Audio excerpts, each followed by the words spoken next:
सरस्वती माँ सुरदेव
રામસિંહભાઈ બધાય વડીલો આપણા ખૂબ ધન્યવાદ સમયસર આવી અને અડાજણ સમાજને બિરજાવે, આશ્વાસન આપે, હિંમત આપે અને આપણે સૌ મળી સાથે તન મન ધનથી એક બની અને કંઈ નાના મોટા કાર્યક્રમ કરતા રહી એવી દ્વારકાધીશને પ્રાર્થના.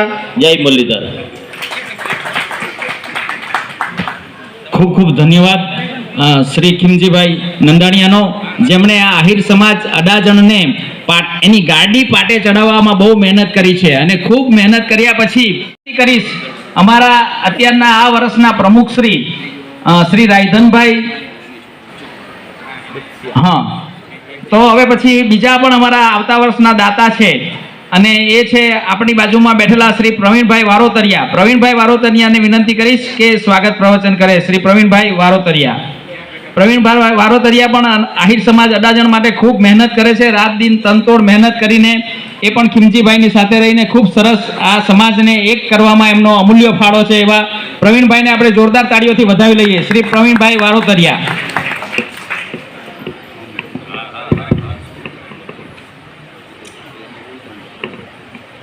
જય દ્વારકાધીશ. આજનો આહિર સમાજ અડાજણ વતી આપનો તમામને હું સ્વાગત કરું છું. એમાં આજના દિગ્વિજયભાઈ રામ જે એસએમસીના સુપ્રિન્ટેન્ડન્ટ છે એને આપણા સમાજ માટેની ગૌરવની વાત છે. તાળીઓથી વધાવી લઈએ. આપણા સમાજના બધા મહાનુભાવોનું સ્વાગત થઈ રહ્યું છે.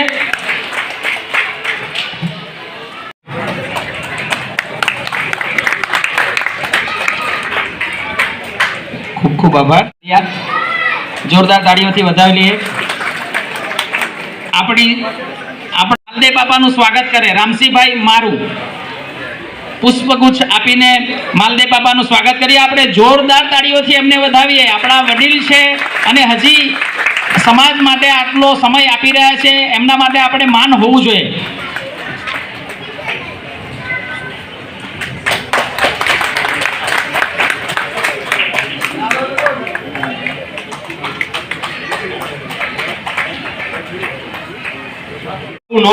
બે હાથ ઊંચા કરી અને દ્વારકાધીશને અહીંથી દ્વારકા સુધી આપણો અવાજ પહોંચવો જોઈએ.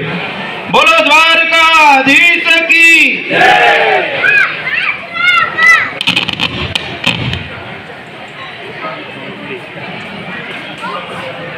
અડાજણ આહિર સમાજ દ્વારા આ 10મા સ્નેહ મિલન સમારોહમાં ઉપસ્થિત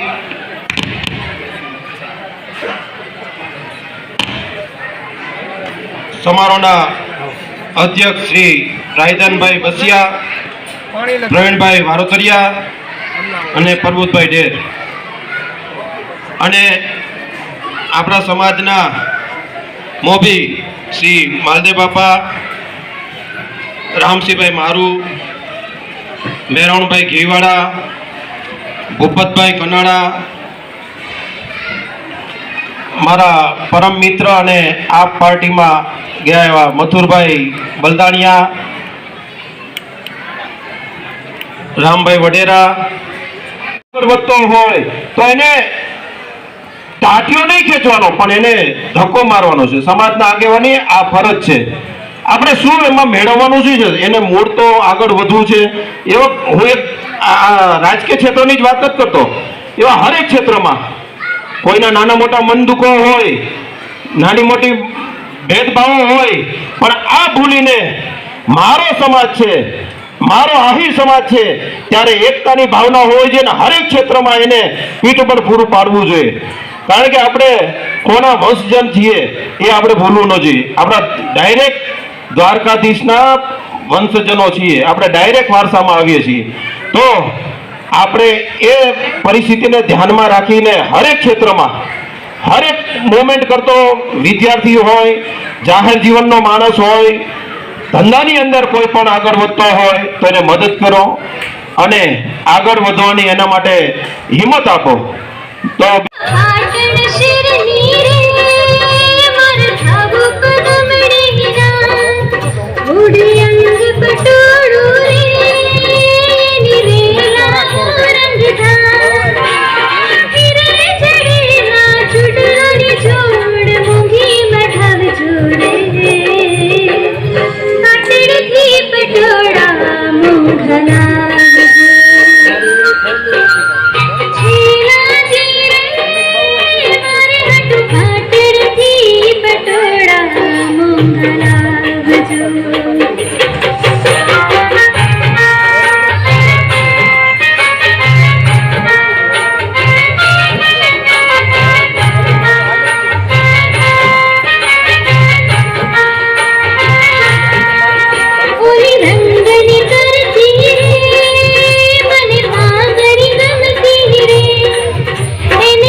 બાળકને સાચવવા માટેનું બીજું એક ઓપ્શન છે મોબાઈલ.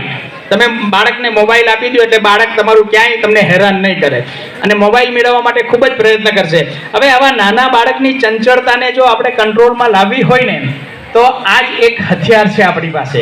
કાંઈ એની પાસે ચિત્રકામ કરાવો, કાંઈ એને સારી સારી વાર્તા કરો. હવે વાર્તા તો કોઈને આવડતી નથી, વડીલોને આવડતી. પૂછે મારે વળતરમાં એ આપવું છે કે હું ઘરની બહાર પગલું મૂકું છું ને ત્યારે કોનું સંતાન છું એ મને ખબર છે ને કોને ત્યાં મારો જન્મ છે એ મને ખબર. અને કોઈનો પિતા જો કોલર ઊંચો રાખીને ફરતો હોય છે ને તો સર્વશ્રેષ્ઠ સુખી આ માણસ છે જેને ઘેર આવા દીકરીઓએ જેને એના ઘરની અંદર વાત કરી છે. ત્યારે કારણ કે આ વાત એટલા માટે કરવી ઘટે કે ક્યાંક ને ક્યાંક સમાજ આ રીતે વિકાસ કરતો હોય અને સમાજ જ્યારે પ્રગતિ કરતો હોય ત્યારે કાંઈક એક દીકરી કંઈક ખોટો નિર્ણય લે છે ને ત્યારે એ દીકરીનું ઘર નથી તૂટતું, એ સમાજની વ્યવસ્થાઓ તૂટે છે. અને સમાજની વ્યવસ્થા ક્યારે આપણને તૂટે એ પરવડે નહીં અમરીશભાઈ. ત્યારે સમાજના લોકો દરેક ઘરે આ વાત કરતા થાય. અને આ વિસ્તારની બહેનોને મારે કહેવું છે કે તમે 5-25 બહેનો અહીં તો ખૂબ સુખી પરિવારમાંથી તમે આવો છો. અહીંયા અડાજણમાં જે બહેનો રહે છે એને કોઈને ગૃહ કામ કરવું પડતું નથી, એને તો જ્યાં ઘરે કામવાળા છે. ત્યારે 5-25 બહેનો એમ કહું છું કે અમારા વર્ષાબેન અને મનીષાબેન વરાસામાં બહેનો તરીકે લીડિંગ કરે છે. કરતા કરતા સામાન્ય પરિવારને સમાજ ઉપયોગી થાય એના માટે રાત દિવસ મહેનત કરી અને આજે મને કહેતા આનંદ થાય છે કે આપણે સરકારની અંદર 125 દીકરીઓની અરજી કરી અને હમણાં ટૂંક સમયની અંદર લગભગ 15 કે 20 દિવસની અંદર અમારા ભૂપતભાઈ રમેશભાઈ બેઠા છે. ત્યારે કહેવું છે કે કદાચ આપણે સરકારમાંથી 80 લાખ રૂપિયા ડાયરેક્ટ દીકરીઓના ખાતામાં જમા કરાવવાનું કામ કરવાના છે. સમાજી દરેક ક્ષેત્રે વિકાસ થવો જોઈએ અને સૌથી વિકાસની જો જરૂરિયાત હોય તો અમરીશભાઈ બેઠા છે. મારે એમ કહું છું કે સમાજનો અત્યારે રાજકીય ક્ષેત્રે વિકાસ થવો જોઈએ. હું એટલા માટે કહું છું કે 2022 નજીક આવી રહ્યું છે. સમાજના આગેવાન તરીકે મારે ખુલ્લી વાત કરવી જોઈએ. ક્યાંક ને ક્યાંક સમાજે સમજણપૂર્વક આગળ વધવાનો સમય આવી ગયો છે.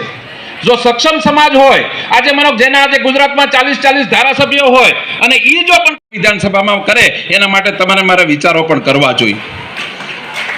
અહીંયા બધા મહાનુભાવો બેઠા છે, રોજના 10 પ્રશ્નો આવતા હશે, તો હું એમ કહું છું કે રાજકીય ક્ષેત્ર શેના માટે જરૂરી છે? 10 પ્રશ્નો આવતા હશે તો હડિયા સાહેબ 8 પ્રશ્નો એવા છે કે રાજકારણને સ્પર્શ કર્યા વગર એનું સોલ્યુશન જ થાય એમ નથી. તમે 8 પ્રશ્નો એવા હોય તમારી પાસે કે તમે કોઈ પણ રાજકીય માણસને પછી રઘુભાઈને મળો તોય ભલે, અમરીશભાઈને મળો તોય ભલે, અને ઘીવાળાને મળો તોય ભલે, કે મનીષાબેનને તમે મળો તોય ભલે, પણ તમારા 8 પ્રશ્નો એવા હોય છે કે જ્યારે તમે રાજકીય વ્યક્તિને એમાં ઇન્વોલ્વમેન્ટ કરો ત્યારે જ તમારા સામાન્ય માણસનો પ્રશ્નનું સોલ્યુશન થતું હોય છે. એટલા માટે હું કહું છું કે આવનારા દિવસોમાં આપણે ખૂબ સમજણપૂર્વક આગળ વધીએ અને વધારેમાં વધારે ધારાસભ્યો એક એવી ફોર્મ્યુલા બને કે આજે ગુજરાત વિધાનસભાની અંદર આપણા વધારેમાં વધારે ધારાસભ્યો 2022માં ચૂંટાઈ જાય એવી નેમ સાથે આપણે સૌ આગળ વધીએ. આટલું કહીને મારી વાતને પૂરી કરું છું. જય દ્વારકાધીશ. હા, અને આપણા મહેમાન છે અમરીશભાઈ ડેર, મયુરભાઈ ભાદરકા અને આરએચ હરિયા સાહેબનું પણ સ્વાગત આપણા અધ્યક્ષશ્રીઓ કરશે. પુષ્પગુચ્છ આપીને પહેલા એમનું સન્માન કરશે અને ત્યાર પછી આપણા અધ્યક્ષશ્રીનું સન્માન કરશે. આરએચ હરિયા સાહેબનું પણ સ્વાગત કરશે પ્રવીણભાઈ અને રાયધનભાઈ. અમરીશભાઈ, આપને વક્તવ્ય આપવાનું છે. હવે મયુરભાઈ ભાદરકાનું પણ સ્વાગત કરી લેશે બંને મિત્રો.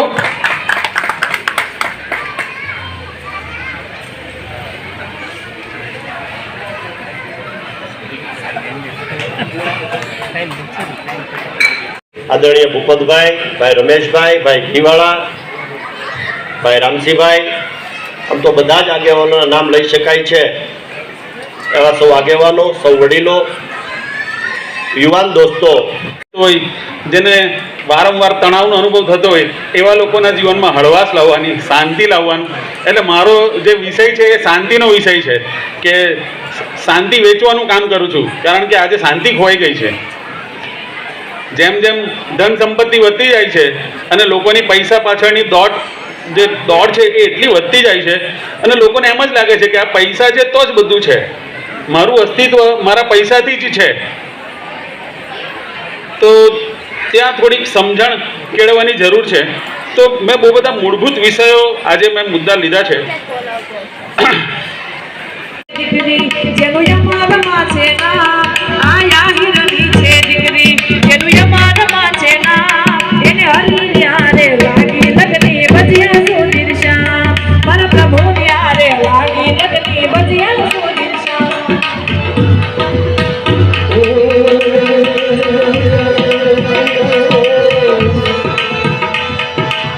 અમર